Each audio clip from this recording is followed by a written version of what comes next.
Béni sois-tu, Seigneur. Quelle joie immense.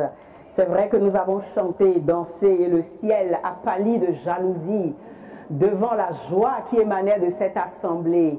Pourtant, je ne peux résister à redire, à nous inviter à chanter juste le refrain.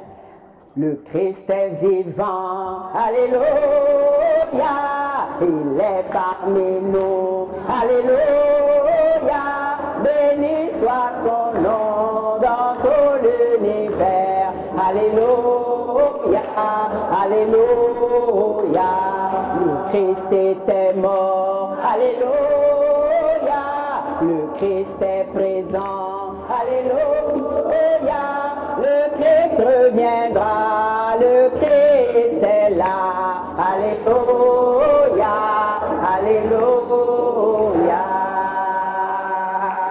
amen, amen, je rends grâce à Dieu dans la joie, dans une joie immense, et le Seigneur me dit qu'il vous donnera la même joie. Il va la démultiplier parce qu'il la voit. Elle est à la puissance 10, elle sera à la puissance 1000 parce qu'il est vraiment là. Quel bonheur pour moi, frère. Je ne suis pas venue en tant qu'enseignante, je suis venue en tant que frère, sœur, en tant que témoin, juste pour partager l'expérience que je fais au quotidien de la présence aimante, vivifiante, attentionnée du Christ vivant dans nos vies. Et je fais cette expérience en me fondant sur sa parole. Et c'est sa parole qu'il nous a demandé aujourd'hui de creuser, d'entendre, d'expérimenter pour ne plus jamais l'oublier. Ce n'est pas vous qui m'avez choisi, c'est moi qui vous ai choisi, qui vous ai établi, afin que vous partiez, que vous portiez du fruit et que votre fruit demeure. Voilà la feuille de route. Et quand il nous l'a donné, je vous assure, mes bien-aimés, c'est pour l'éternité. Oh, je me réjouis parce que c'est l'une des missions à laquelle le Seigneur m'envoie et pour laquelle il m'a déshabillé, il m'a démuni. Je n'ai pu concrètement, dans l'ordinaire de ma vie, rien préparer. Et lorsque je m'en désolais encore hier, à la fête de son Sacré-Cœur, il m'a dit: tu n'as rien préparé, Isabelle. Situation excellente. Parce que lorsque le Seigneur veut qu'une œuvre soit de sa main, il réduit tout à néant et maintenant il agit. Et quand j'ai entendu ça, je me suis dit: waouh! Donc, à Christ est vivant ce soir, il va agir. Et lorsque j'étais en adoration hier devant le Saint-Sacrement à l'heure de ma pause médiane, mon mari, parce que je télétravaillais, elle me dit: tu vas où? Je dis: oh, je vais saluer Jésus. Et quand je suis arrivée devant Jésus, adorée dans le Saint-Sacrement, la parole qui m'a été donnée est la suivante: pensée est le Père, parole est le Fils, agir et action est le Saint-Esprit. Pensée est le Père, parole est le Fils, agir et action est le Saint-Esprit. La pensée d'amour de Dieu pour nous, sur toi ce soir, est une pensée de tendresse et en même temps une pensée d'amertume. Parce que nous avons eu le bonheur immense de fêter en église le Sacré-Cœur de Jésus hier et aujourd'hui le cœur immaculé de sa mère. Et l'évangile qui nous est donné, c'est à partir de lui que tout à l'heure même, lorsque je nous voyais proclamer que le fleuve de Dieu nous invitait à danser, le Saint-Esprit me dit: tu vois pourquoi tu n'as rien préparé? Parce que c'est là maintenant, dans ce que tu vois et expérimentes, que je te donnerai une parole pour mes enfants bien-aimés. C'est dans l'évangile d'aujourd'hui. Alors que la mère et le père de Jésus, enfant, 12 ans, le cherchaient avec inquiétude, le Seigneur me dit tout à l'heure: dis-leur que c'est ainsi que je les cherche. Chacun d'eux. Mais où sont-ils? 3 jours, c'est le chiffre symbolique de l'éternité, de la mort, de toutes nos morts qu'il a pris sur lui, et le chiffre de la victoire. Parce que quand il est descendu aux enfers, ce n'est pas en enfer. Il est descendu dans le Sheol pour aller réveiller tous ceux qui, depuis Adam, le commencement de l'humanité, attendaient sa manifestation. Et quand il est apparu au milieu de nous, il est venu pour nous donner cette parole de consolation. Et donc, j'avais à cœur de me dire, oui, voilà un peuple qui me chante, un peuple qui danse, un peuple, oui, qui a reçu la puissance de mon Saint-Esprit il n'y a pas longtemps. Les bergers m'ont témoigné quelle était la liesse, quelle était l'exultation en cette église même, il y a quelques jours, à la Pentecôte. Et le Seigneur confirme, c'est vrai, c'est un peuple qui me chante et qui danse. Et pourtant, je le cherche. Je le cherche parce que ce chant et cette danse, hélas, est trop souvent de circonstances ou n'est que trop souvent en surface. Le peuple de Dieu, nous que le Christ vient chercher ce soir, la réponse que le Fils de Dieu à 12 ans donne à son père et à sa mère est la réponse, est le cri du Père. Ne saviez-vous pas que j'étais chez mon Père? Et Jésus voudrait que vous puissiez dire que vous êtes vraiment dans la maison du Père. Il voudrait que vous puissiez dire à temps et à contre-temps que lui, Dieu, est votre Père. Non, vous ne vivez pas encore en enfant de roi. Non, nous vivons trop souvent comme des orphelins. Non, nous vivons trop souvent encore comme des mendiants à la porte de notre propre palais, comme des affamés, comme des enfants chétifs, alors qu'il n'a fait que nous parler de nourriture, de boissons, de fruits, mais nous n'avons qu'une apparence extérieure, celle de la fleur qui fleurit au grand soleil le matin, mais qui avant la tombée de la nuit se dessèche et est déjà fanée. Pourquoi? Parce que nous n'avons donc pas compris. Où est-ce que nous devons aller puiser ce fruit? Où est-ce que nous devons aller puiser cette assurance, cette certitude qui nous établit comme des montagnes, comme des rocs, comme des forteresses? Nous ne l'avons pas compris et nous passons souvent à côté de l'essentiel. Et j'entendais hier, lorsque nous fêtions le Sacré-Cœur de Jésus, la parole du Père dans le livre d'Osée qui nous disait et qui nous dit ce soir: puisque tu es l'enfant que je cherche, je t'ai aimé, Israël, toi, je t'appelle par ton nom. Enfant bien-aimé, je t'ai cherché, je t'ai aimé pour te faire sortir d'Égypte, de tes tombeaux, de tes peurs. J'ai appelé mon fils. C'est moi, Dieu ton Père, qui t'apprenais à marcher en te soutenant de mes bras. Tu n'as pas compris que je venais à ton secours. Je t'ai guidé avec humanité par des liens d'amour. Je t'ai traité comme un nourrisson qu'on soulève contre sa joue. Je me penche vers toi pour te faire manger. Mais tu refuses de revenir à moi.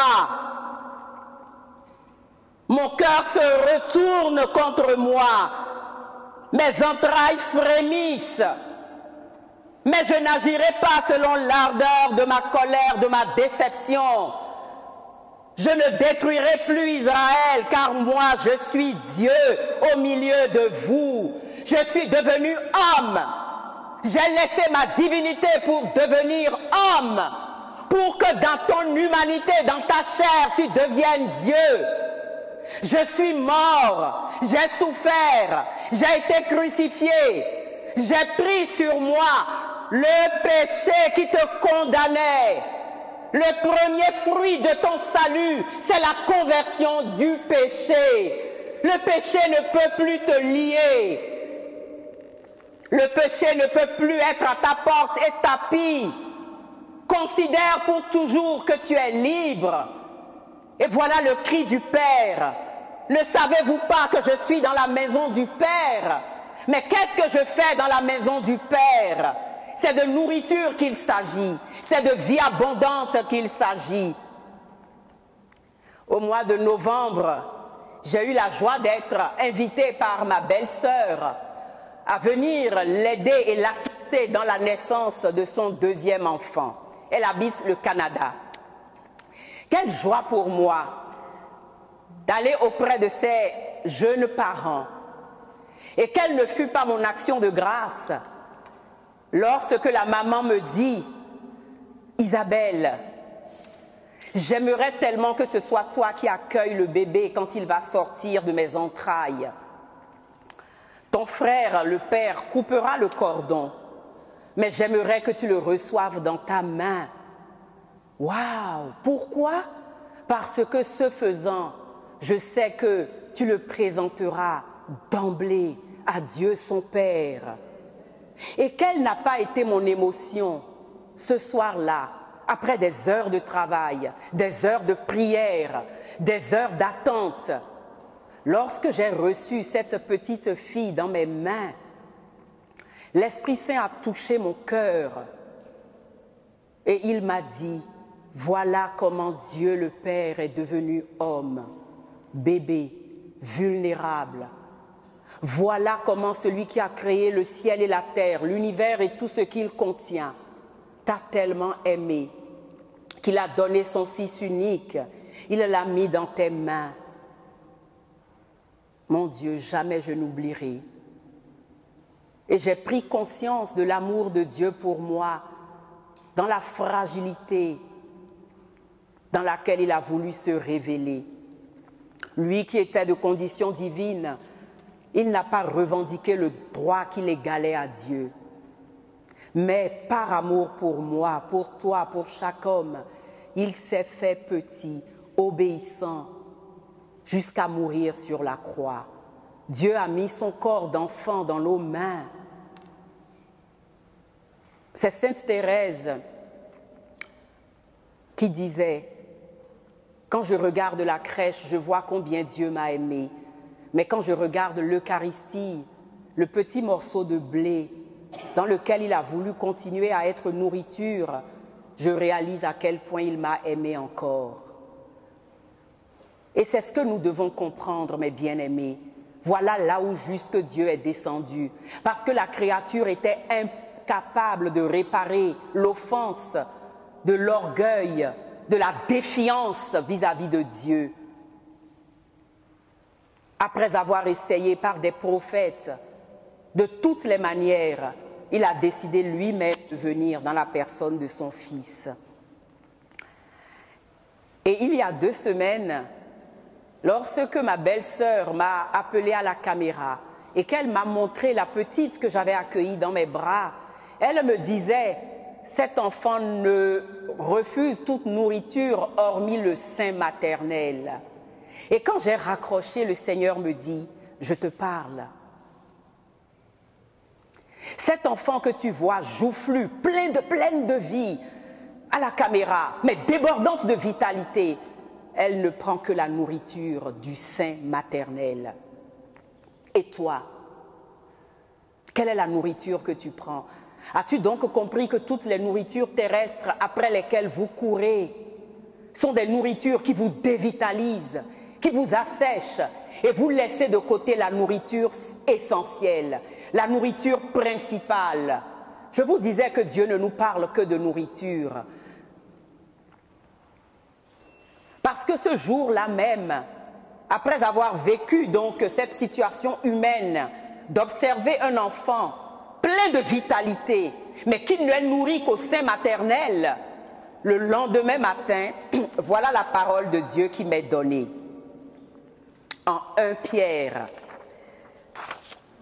comme des enfants nouveau-nés, soyez avides du lait non dénaturé de la parole qui vous fera grandir. Waouh! comme des enfants nouveau-nés. Donc je repensais à ma nièce.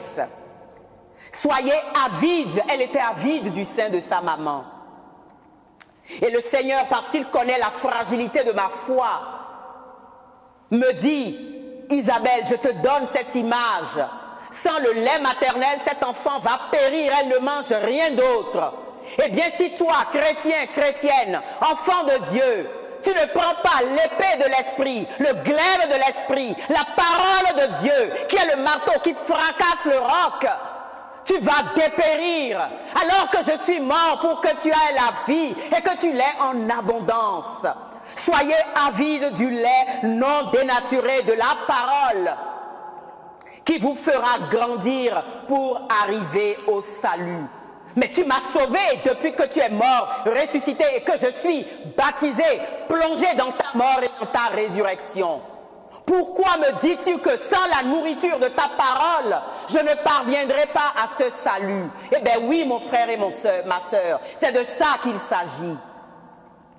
Voilà pourquoi celui qui nous a rachetés à un si grand prix ne nous parle que de nourriture et de boisson. À la veille de sa passion, il a parlé de nourriture et de boisson. Il a fait les préparatifs pour un repas, parce que c'était le repas, les noces de l'agneau. Ceci est mon corps, nourriture. Ceci est mon sang, boisson. Ce sang qui est la terreur des démons. Si vous ne le mangez pas, si vous ne le buvez pas, vous ne parviendrez pas au salut que je vous ai donné. Un peu avant cela, ça c'est Saint Jean qui nous le raconte. Saint Jean ne nous a pas parlé de la passion, du repas pascal, comme les trois autres évangélistes, mais autrement. Marc, Matthieu et Luc nous ont parlé de la Sainte Seine. Mais Saint Jean nous a parlé de ce Jésus qui était serviteur. Et surtout, de la parole qu'il a donnée, qui est la vraie nourriture. Et qu'est-ce qu'il nous dit en Jean 15? Il nous parle encore de festin, de vin, de nourriture. Je suis la vigne et mon Père est le vigneron. Tout sarment qui ne demeure pas en moi ne portera pas de fruits. Il le dit à temps et à contre-temps. Jean 15, moi je suis la vigne, mon Père est le vigneron. Tout sarment qui ne porte pas de fruits, mon Père l'enlève. Mais s'il porte du fruit, le Père le purifie en le taillant. Les épreuves de ta vie, les croix que tu as amenées à porter, voilà comment la parole et l'amour de Dieu te purifient. Ne rejette pas les croix. Ne rejette pas l'épreuve. Ne tourne pas le dos dans les plaintes, les récriminations. Non. C'est la purification qu'est en train d'opérer le Père pour que tu deviennes un fruit savoureux. Parce que c'est lui qui t'a choisi, qui t'a établi afin que tu ailles, que tu portes du fruit. Il est la vigne, le Père est le vigneron. Tu es le sarment. Si tu ne restes pas sur eux, tu vas dépérir. Et même si tu es sur eux, et c'est ton cas, chrétien, catholique, tu ne manques pas l'Eucharistie. Tu viens aux assemblées de prière. Tu t'efforces de lire la parole de Dieu. Et pourtant,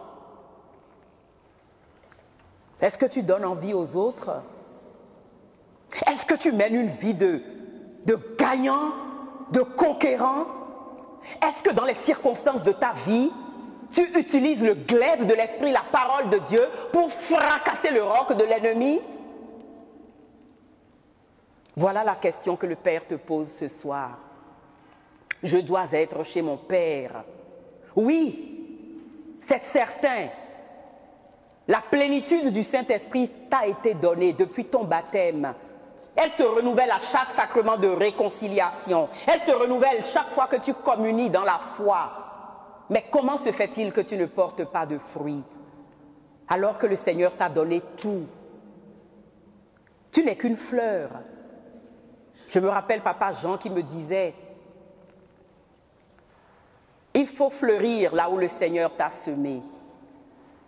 Et je lui disais, ah ben papa, moi je crois que je fleuris, hein, vraiment, parce que je prie, je vais à la messe. Et il me dit, comment se fait-il que tu es tout le temps dans la plainte? Les enfants ont tel problème. Avec mon mari, ça ne va pas. Mon compte en banque, là, c'est peint. Avec mon employeur, lui, je le déteste. Il fait de la discrimination raciale. Oh, il y a tel problème. Oh. Je dis, mais est-ce que moi je sais? Mais c'est parce que tu ne portes pas de fruits. Le tout n'est pas de fleurir. Le tout n'est pas d'être chrétien. Le tout n'est pas d'afficher et de chanter, de danser dans les assemblées, ma fille. Il faut que tu portes du fruit. Mais comment porter du fruit? Parce que c'est le fruit qui est consistant. Quand le pommier donne des fleurs, on ne mange pas les fleurs, les feuilles du pommier. Par contre, quand il a donné le bon fruit, quand le fruit de la vigne est mûr, là. Mais rappelez-vous ce que le Seigneur a dit du figuier qui ne portait pas de fruit. Eh bien, il sera desséché. Oh! C'est moi qui vous ai choisi, qui vous ai établi, afin que vous partiez, que vous portiez du fruit. Et il nous dit, la nourriture solide, c'est ma parole. Et quand j'ai compris qu'en réalité, jamais je ne porterai réellement de fruits tant que je ne demande pas au Saint-Esprit la grâce d'aimer la parole, de désirer la parole, d'apprendre la parole, comme Maman Marie, de la méditer dans mon cœur, de la connaître à temps et à contre-temps. Quand j'ai compris que devant les difficultés de ma vie, devant les épreuves, devant ce désir qui était le mien d'être une chrétienne, qui donne envie aux autres d'être chrétiens, et que j'ai compris la puissance de la parole de Dieu, je vous assure, plus rien n'a été comme avant. Plus rien. Dans toutes les circonstances de ma vie, la parole de Dieu, elle est le bouclier, elle est le marteau qui fracasse le roc. Pas plus tard que la semaine dernière, nous sommes sortis de l'Eucharistie. J'étais avec des sœurs, des nièces qui étaient venues avec moi. Nous rentrons dans la voiture alors que nous avions communié au corps et au sang du Christ et nous étions dans la joie et je chantais ma joie et je voyais ces nièces à côté de moi aussi qui, à l'église, chantaient leur joie. Mais lorsque nous sommes rentrés dans la voiture, à un moment donné, je dis « Alors les filles, tout va bien ?» Et l'une d'elles a eu la vérité de ne pas camoufler et de ne pas faire semblant. Le monde nous fait dire trop souvent « je vais bien, tout va bien », alors que rien ne va. Elle a éclaté en larmes.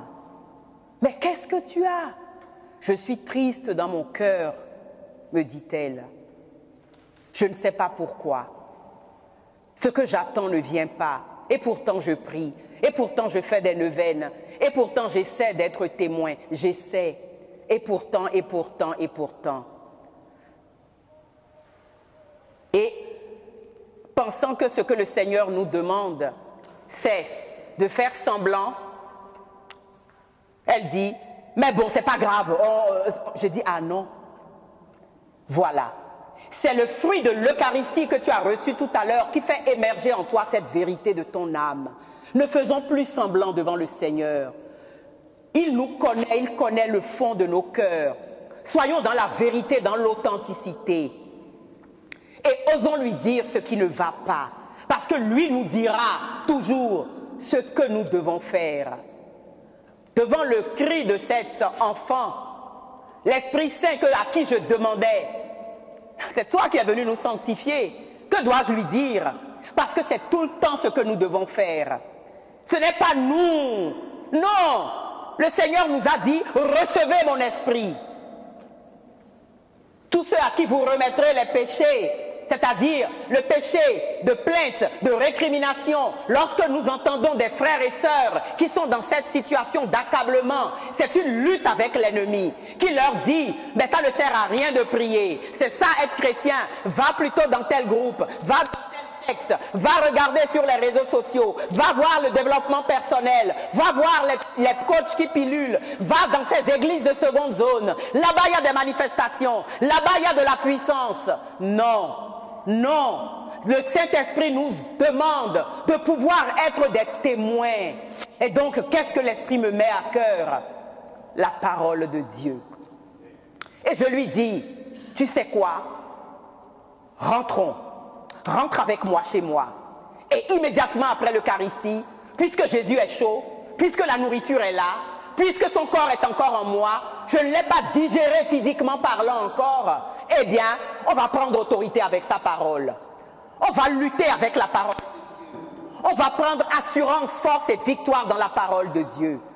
Et c'est ce que nous avons fait. Je dis, notre fragilité, nous sommes démunis parce que lorsque l'ennemi nous attaque, nous n'avons pas le réflexe de dire, de brandir la parole de Dieu. Et nous nous sommes mis dans le coin prière, immédiatement après l'Eucharistie. Et nous avons pris autorité en proclamant la parole de Dieu. Avec elle, j'ai proclamé que je proclamais de ma bouche que Jésus était mon Sauveur, mon Seigneur et mon Dieu. Que de sa plénitude, j'avais reçu grâce sur grâce. Que je reconnaissais les bénédictions qui étaient miennes. Et que j'ai été appelé à la louange. Et que mon héritage, c'est la bénédiction, ce n'est pas la malédiction. Et que le Dieu qui m'a donné comme héritage cette bénédiction me demande de l'appeler sur ma vie. En criant que l'amour de Dieu, je lui disais, a été répandu dans ton cœur par le Saint-Esprit qui t'a été donné. Et que ce Saint-Esprit-là te donne maintenant l'autorité spirituelle. Tu es prêtre, prophète et roi. Arrête d'être mendiant. Et je lui dis en tant que prêtre, prophète et roi, proclame maintenant, à l'instant même, sur ta vie, ce qu'il a fait pour toi. Et donc, elle a proclamé, Dieu est mon Père, Jésus est mon Seigneur, le Saint-Esprit est ma vie, Marie est ma mère, l'Église catholique est ma maison, je suis le corps, l'Église et le Christ est la tête. Voilà pourquoi ma vie est une bénédiction. Et ensemble, nous avons déclaré que Jésus était sa liberté. Ensemble, nous avons déclaré qu'en toute chose, elle était le grand vainqueur par Jésus qui l'a aimé. Parce que Jésus qui était en elle était plus grand que l'oppression, l'angoisse, la persécution, les tribulations, la peur, la tristesse, la pénurie, la maladie. Jésus lui a dit qu'il était son berger, qu'elle ne manquerait de rien. Et je lui ai dit, quand ça ne va pas, élève les yeux, psaume 120, en criant, mais d'où me viendra le secours?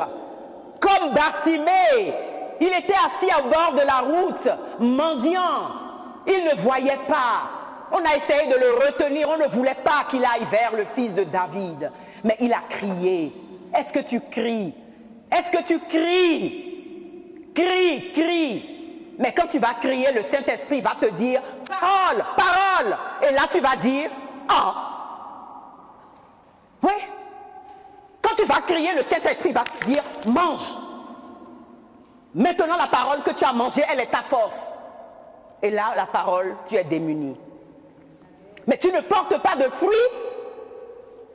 Bartimée a crié parce qu'il vivait dans une grande espérance. Parce que depuis des années, certainement, il était aveugle, assis au bord de la route. Personne ne lui avait dit que Jésus-Christ était Seigneur, Sauveur. Mais toi, on te l'a dit. Tu es mort et tu es baptisé dans sa mort et dans sa résurrection. Tu es chrétien depuis tant d'années. Et tu ne veux pas porter de fruits. Le premier fruit, t'ai-je dit, c'est de prendre conscience qu'il a pardonné tous tes péchés. J'aime tellement l'évangile de la résurrection. Je le mâche, c'est un bonheur, c'est un bonheur, c'est un bonheur. Et Jésus lui-même était là au milieu de vous. La paix soit avec vous. Quand les choses ne vont pas, quand mon employeur me fait des misères, quand je me rends compte qu'il y a une difficulté, quand je me rends compte que le chômage dure, quand je me rends compte de la solitude, quand je me rends compte du célibat, quand je me rends compte de que sais-je, de la maladie, je l'entends me dire, la paix soit avec toi. Pourquoi ces pensées de peur qui t'animent, Isabelle? La paix soit avec toi, c'est moi ta paix. Donne-moi à manger. Ah bon, Jésus, tu as faim? Oui, j'ai faim de ta confiance. J'ai faim de ton obéissance. J'ai faim de ton abandon. Ils lui ont donné du poisson. Il a mangé devant lui. J'aime voir le Christ manger du poisson avec ses doigts, sucer les arêtes. Et ils étaient là à le regarder. Il veut manger toutes les misères de ta vie. Voilà pourquoi il est mort. Et en retour, il va te donner le lait solide, de la mamelle, de sa nourriture. Voilà. Et il me dit, après avoir mangé, après que je lui ai donné toutes ces misères, ne les garde plus pour toi. Arrête de courir vers des... Je ne sais trop quoi, tu n'auras jamais le salut là-bas. La solution se trouve en lui et en lui seul. Ose comme Bartimée crier à lui et tout lui donner. Ose lui donner ce péché qui tapit à ta porte, ces peurs, ces compromissions. Ose les lui donner, ces films de pornographie. Ose les lui donner, ces voyants que tu vas regarder, ces plantes en qui tu fais confiance, parce que c'est dans les énergies et les plantes qu'il y a la solution. Ose les lui donner, cette rancune qui te tient au cœur, ce mal qu'on t'a fait, cette injustice. Ose les lui donner, il va les manger. Et en retour, quand il a fini de manger, que votre cœur est lent à croire. Isabelle, arrête de te plaindre. Arrête de récriminer. Que ton cœur est lent à croire. Souviens-toi, tout ce qui t'a été dit depuis ta naissance, depuis que tu es au caté, depuis que tu viens en assemblée de prière, que le frère Louis te proclame la parole. Souviens-toi, ce qui a été dit de moi. Il fallait que je souffre, que je meure, que le troisième jour, je ressuscite et que la conversion soit proclamée en mon nom pour le pardon de tes péchés. Oh, mon Dieu, amen. Oh, voilà la parole qui me relève. Donc mon péché de peur, de crainte, de désespérance, de désespoir, de procrastination, d'assédie, qui fait que je ne m'engage pas en église, qui fait que je me plains tout le temps, qui fait que j'ai une mine d'enterrement, alors qu'il m'a dit qu'il me donne sa joie parfaite. Ce péché, il dit qu'il l'a pris sur lui. C'est fini. Que ma conversion à moi soit proclamée. Que les gens me voyant voient que je suis un chrétien converti.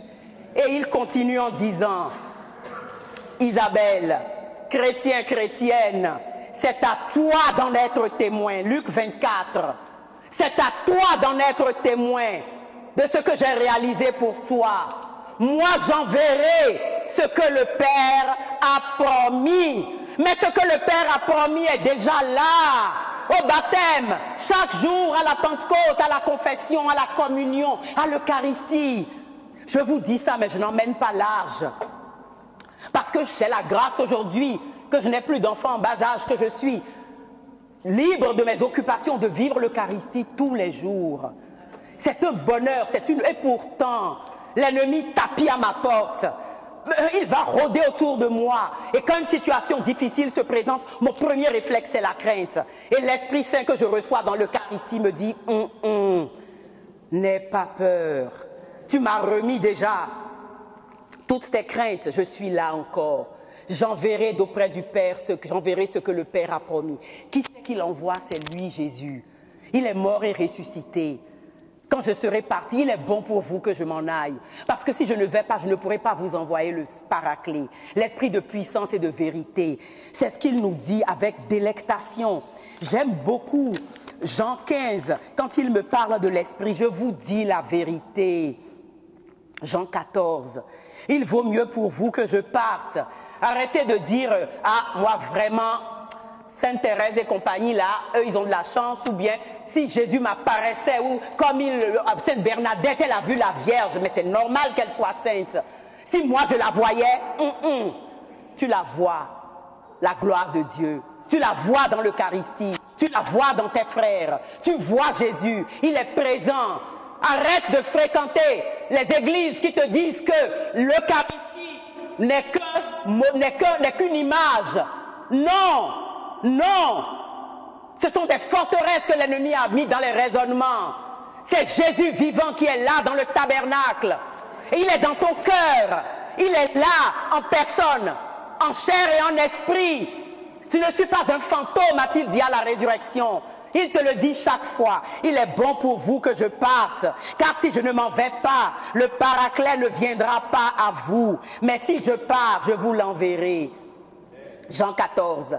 Et à la résurrection, Luc 24, il dit, je vous enverrai une force. Et attendez, demeurez dans la ville. C'est-à-dire, demeure dans la conscience de ton cœur, dans le fort intérieur de ton âme. Arrête d'être dispersé. Demeurez en ville jusqu'à ce que vous soyez revêtus d'une force d'en haut. le silence de l'adoration, de la méditation, de la contemplation. C'est là que tu peux rentrer dans la ville fortifiée de ton âme. C'est là qu'il est. C'est là qu'il est, chrétien, mon frère et ma sœur. Combien de temps passes-tu devant l'adoration du Saint-Sacrement? Combien de temps passes-tu à méditer la parole? Moi, la première. Il n'y a pas longtemps encore, alors que nous avons vécu des obsèques difficiles, quand je suis partie au Bénin voir maman, nous avons été dans le mouvement, dans l'action, dans l'activité. J'allais à l'Eucharistie, il n'y a pas de problème, mais je n'avais pas le temps nécessaire matériel pour une intériorité. Lorsque je suis revenue, je me suis dit, la paix n'était plus dans mon cœur. Et la parole de Dieu me dit, tu as ouvert les portes de ta ville intérieure et beaucoup de choses sont rentrées. Le boulot, les préoccupations, l'aide aux gens, l'aide diverse, pour de très bonnes raisons. Je disais, mais c'est pour aller aider les frères, c'est pour prier pour un tel. Il dit, oui, l'ennemi nous donne toujours de bonnes raisons. Mais le Seigneur se réveillait à l'aube pour aller prier chaque fois, avant de commencer sa mission. Reviens dans une intériorité, arrête tout et reconnais que je suis Dieu. Même dans ta prière, tu aimes trop parler, Isabelle. Tais-toi et reconnais que je suis Dieu. C'est une lutte. Et c'est hier, lorsque nous fêtions le Sacré-Cœur de Jésus, j'étais là et je me disais, oh mon Dieu, ton Sacré-Cœur. Et je voyais ce brasier ardent, comme un four, un feu qui brûle mais qui ne consume pas. Et l'Esprit Saint m'a donné cette belle image. Rentre dans le four, dans le cœur sacré de Jésus. Rentre dedans. Et là, tu es obligé de te taire. Ferme les yeux et imagine-toi dans ce cœur qui a tant aimé le monde et qui t'aime tant. Rentre dans son cœur. Et je vous donne donc cette belle image en vous disant, pendant vos temps de méditation ou de silence, prenez ce temps, rentrez dans le cœur brûlant de Jésus et restez là. C'est là que tout se passe, c'est là qu'il vous régénère, puisqu'il dit en Jean 14, « Je ne vous laisserai pas orphelins, je vous enverrai l'Esprit Saint, écoutez-moi bien, il sera un avec vous à jamais. 2, il demeure auprès de vous. 3, il est en vous. 1, il sera avec vous à jamais. » C'est une alliance. Une alliance, on pense au mariage. Jusqu'à ce que la mort vous sépare. Une alliance, à jamais. Mais la différence avec l'Esprit Saint, c'est que la mort va magnifier maintenant le fruit de cette alliance. Ce sera le face-à-face, le festin du royaume, les noces éternelles avec vous. Tu ne peux pas vivre sans le Saint-Esprit. Il demeure auprès de vous comme un avocat qui va défendre tes intérêts, qui va te protéger des attaques de l'ennemi. Il va défendre ta destinée spirituelle, ta sainteté, le fruit qui a été déposé en toi par la nourriture de la parole. Il va le préserver. Il va te donner le fruit adéquat lorsque les affres de l'ennemi commencent à t'attaquer, que tu commences à paniquer. Il va sortir le fruit adéquat de la parole. Le bon fruit au bon moment, c'est l'Esprit Saint qui fait ça. Il est auprès de toi pour faire ça. C'est Papa Jean qui me disait quand j'étais jeune et que je préparais des examens, et même quand j'étais adulte et que j'avais des dossiers importants à rendre à mon employeur, prie avant de travailler, prie avant d'aller étudier ce dossier-là. Et au moment où tu devras présenter le document, à l'examen quand tu devras y répondre, l'avocat, le Saint-Esprit, Dieu, qui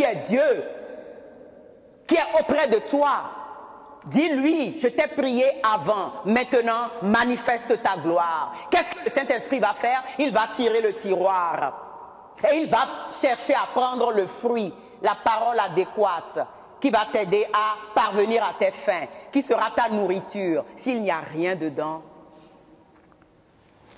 voilà.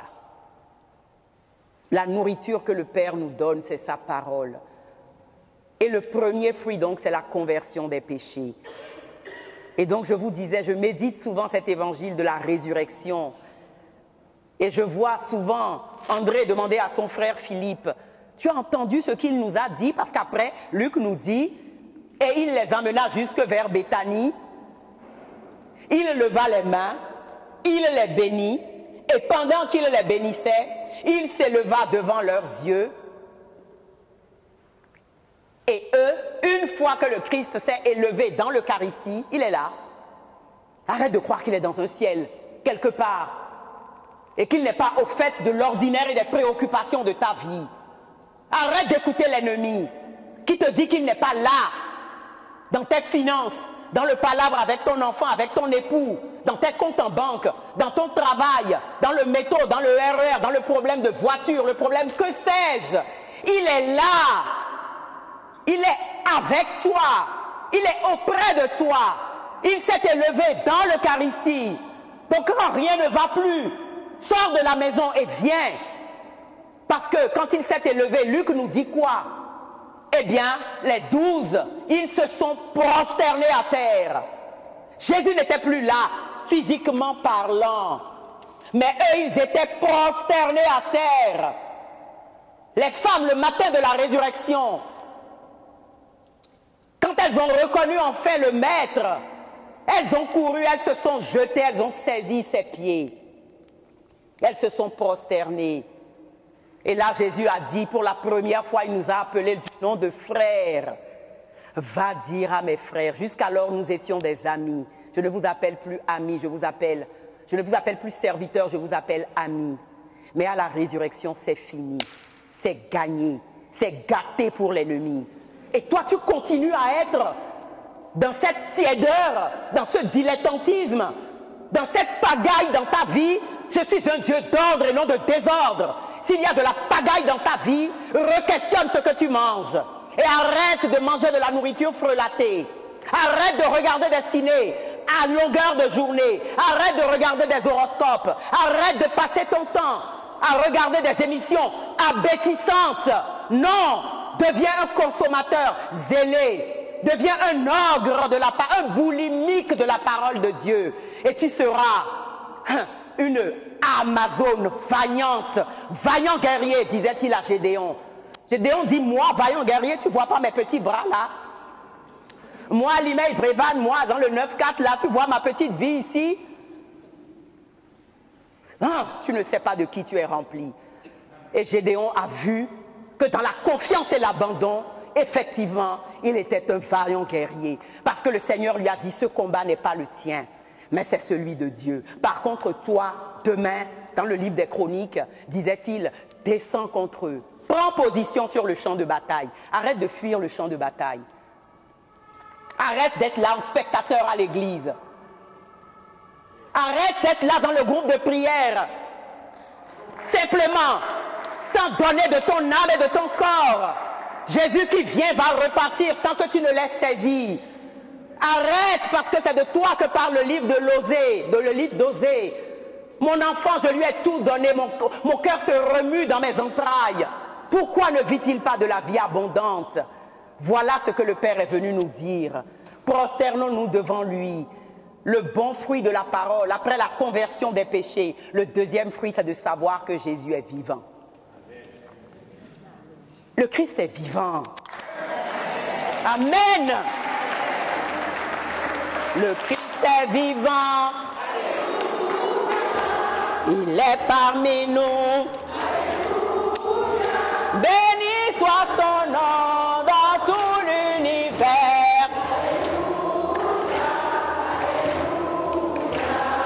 Le deuxième fruit, donc, c'est la conviction que le Christ est vivant. Et c'est l'Esprit Saint qui te donnera cette assurance de foi. Il n'est pas un esprit, il est Dieu vivant, Dieu fait homme. Il est présent, il est là dans ta vie. Le troisième fruit de la conversion, c'est aller dans le monde entier, de tous les peuples, faites des disciples, c'est que tu sois témoin. Le troisième fruit de la conversion, c'est que tu dois être témoin. Être témoin, c'est une protection contre le démon. Quand je témoigne de Jésus, de ma foi, je suis invincible pour l'ennemi.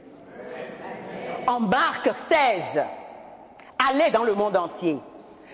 Faites des disciples et voici les signes qui accompagneront ceux qui auront cru et a fortiori ceux qui auront été témoins. En mon nom, ils chasseront les démons. Ils prendront des serpents, ça ne leur fera rien. Ils boiront des poisons mortels, nada. Ils imposeront les mains aux malades et les malades seront guéris.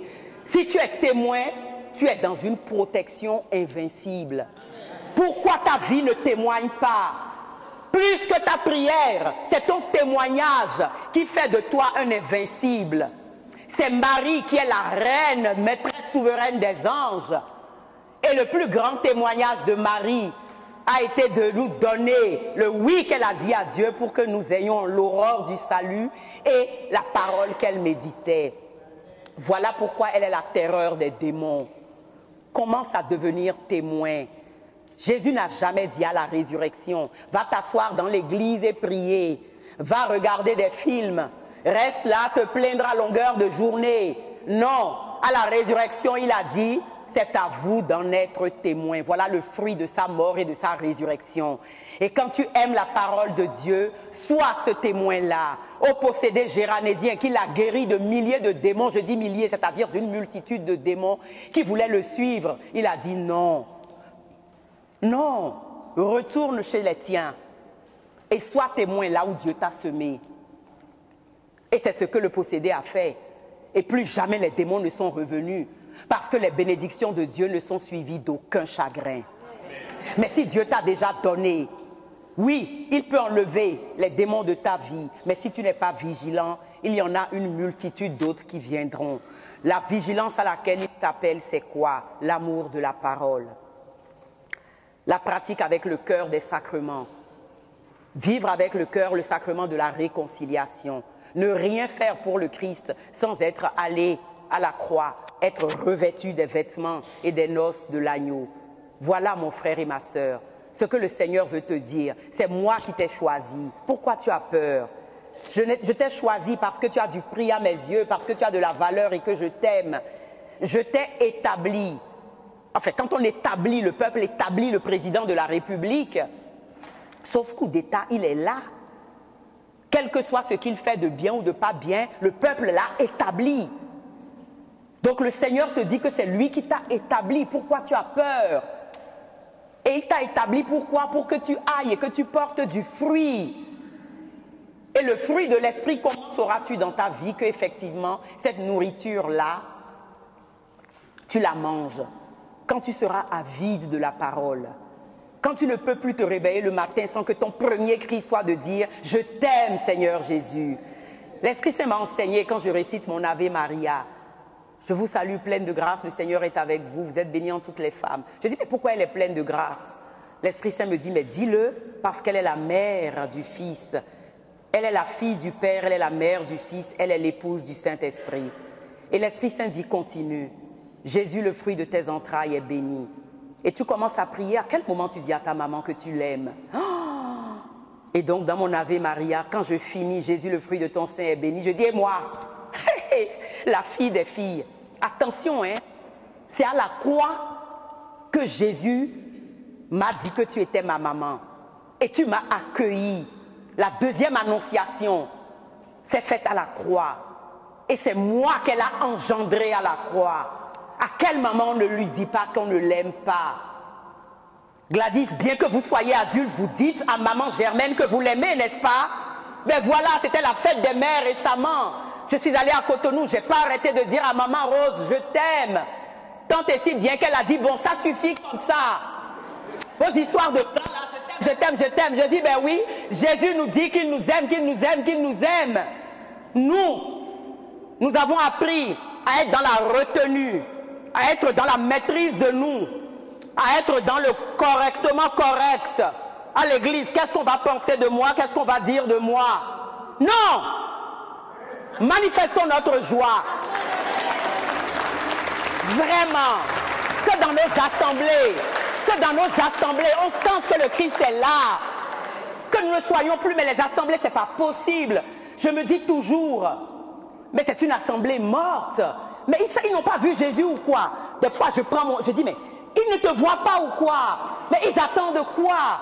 Et lorsque la première partie de sa manifestation va arriver, acclamons la parole de Dieu. Dans des assemblées en Afrique, on entend tout le monde, toute l'assemblée l'acclamer. On n'a pas dit regardez la parole de Dieu et baillez. Acclamons la parole de Dieu. Louange à toi, non enfin. C'est lui qui est là dans sa parole, le verbe. La parole, c'est lui. Et si vous n'avez pas honte de moi devant les hommes, mon Père non plus n'aura pas honte de vous. N'ayez pas honte. Soyez des chrétiens vivants. Ne soyez plus des chrétiens moribonds. Faites de sorte qu'à force de témoigner, Jésus va dire, « celui-là, il vaut mieux le combler de toutes les grâces. Sinon, moi, Jésus, je vais avoir des palabres. » Vraiment. Portez un fruit de joie. Portez un fruit de victoire. Faites ameuter les gens pour que l'assemblée dominicale soit remplie, que le groupe de prière soit rempli. Qu'est-ce qui se passe là-bas? C'est Papa Jean qui donnait un témoignage. Et je vais finir sur ça. Il était en pays musulman pour aller annoncer le kérigme. L'assemblée était remplie. Et à la fin, une dame de confession musulmane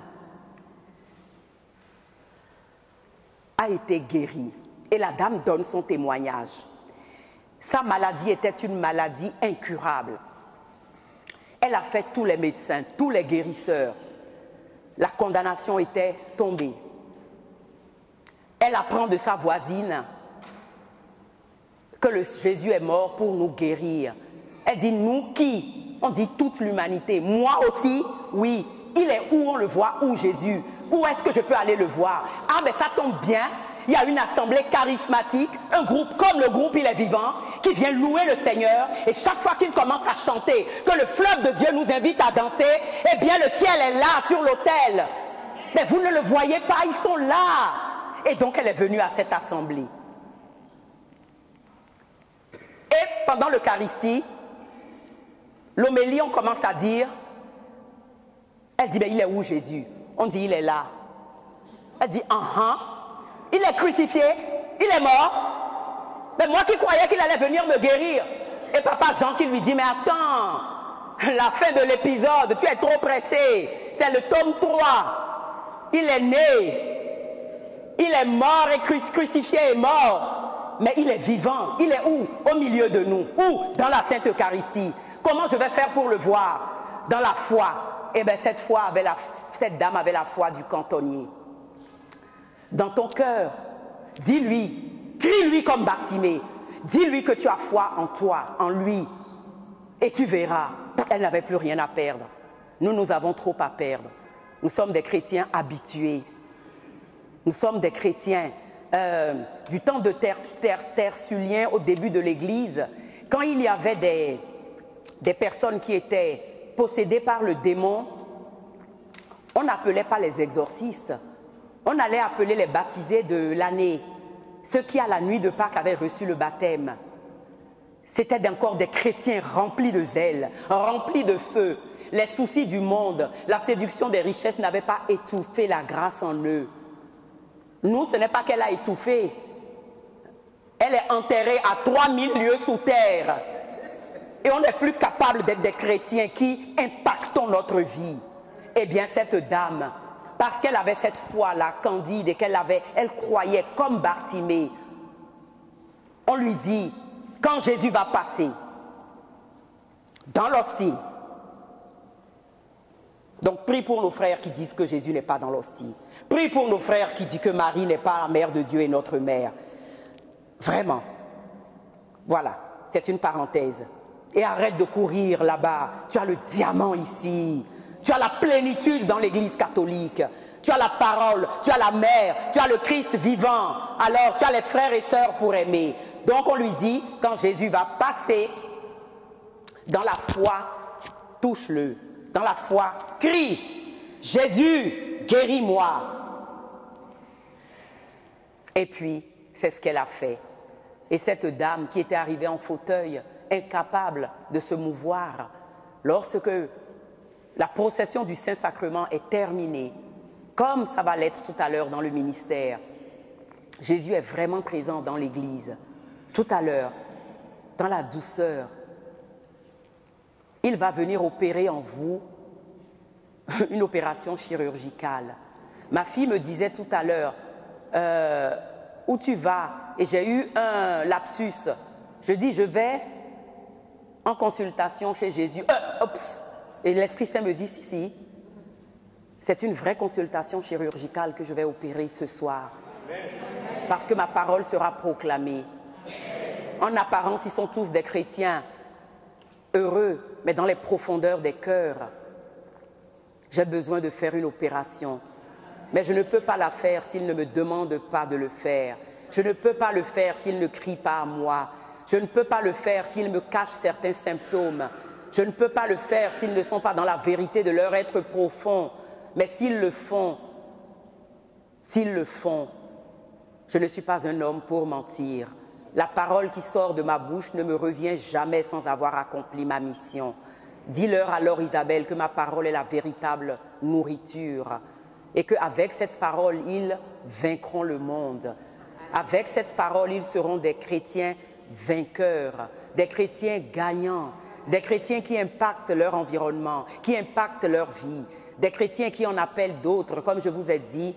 Si chacun de vous peut ramener une personne chaque dimanche ou chaque assemblée eucharistique, béni soit le nom de Dieu, parce que celui qui aura aidé un seul pécheur à rencontrer le Christ vivant, il a sa place garantie dans le cœur de Dieu dès aujourd'hui. Alors soyez vraiment ces chrétiens-là qui portaient du fruit, Voilà.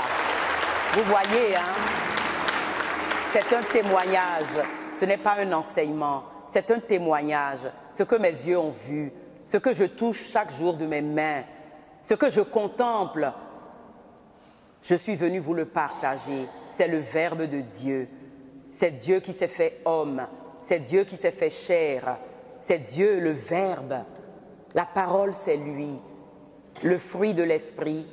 Soyez convaincus qu'aucun de vos péchés n'est trop important pour lui. Si tu as commis tous les crimes, ils sont comme une goutte d'eau dans l'océan de son cœur sacré, de sa miséricorde.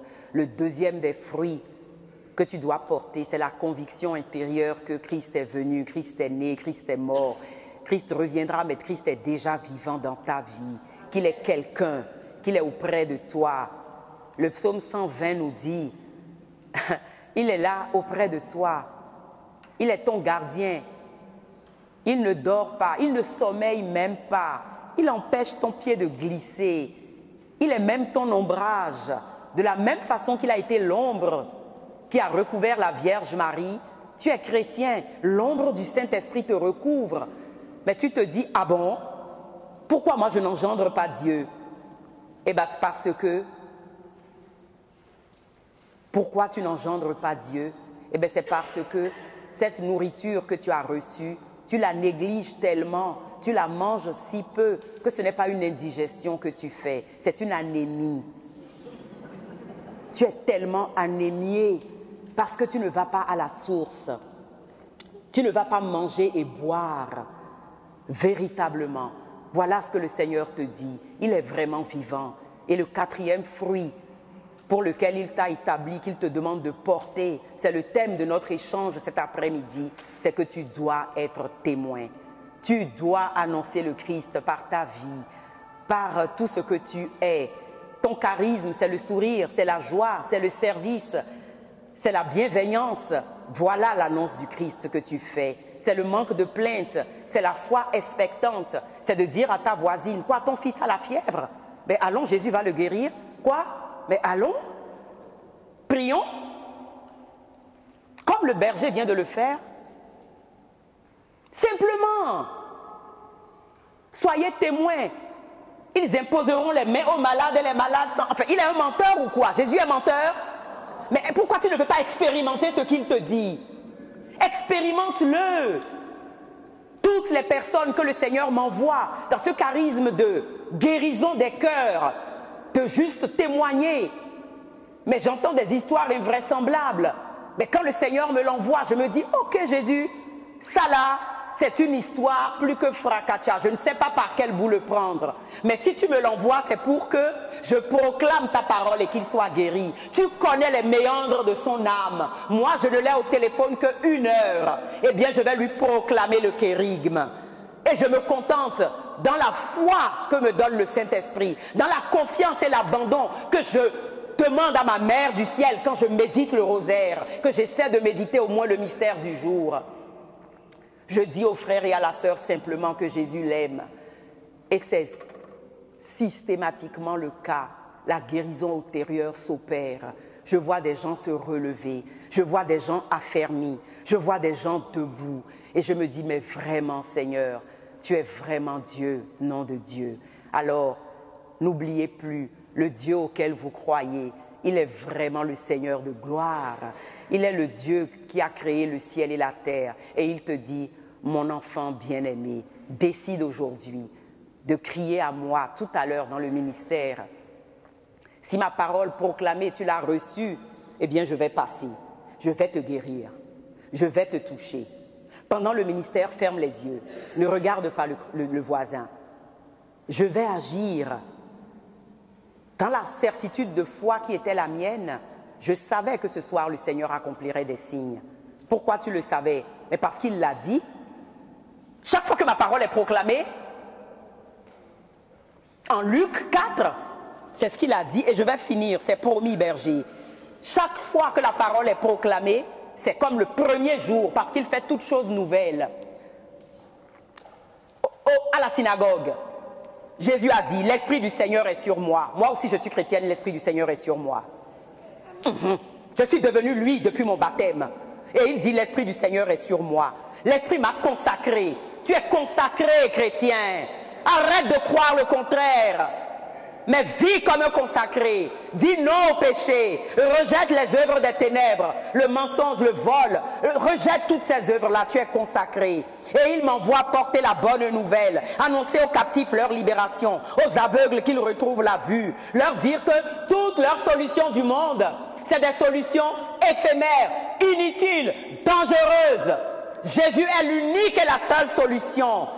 Et qu'ils sont libres s'ils étaient opprimés. Et donc, dans la foi de mon baptême, puisque j'ai la conscience que l'Esprit de Dieu repose sur moi, parce que Jésus est mon Seigneur, chaque fois que je proclame la parole, il accomplit des signes. Donc je savais, il m'a dit que ce soir, il guérirait, il donnerait, il libérerait. Et dans mon imagination, j'ai vu des gens se lever, des cœurs, j'ai vu des malades. Et l'Esprit Saint m'a dit, Isabelle, doucement, c'est moi qui fais. Ce que je fais dans l'ombre, c'est dans les cœurs que ça se voit. Contente-toi de proclamer, oui, je guérirai.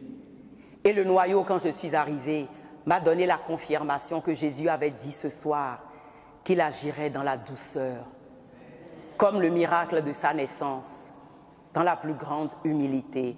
Mais il va agir ce soir, c'est une évidence.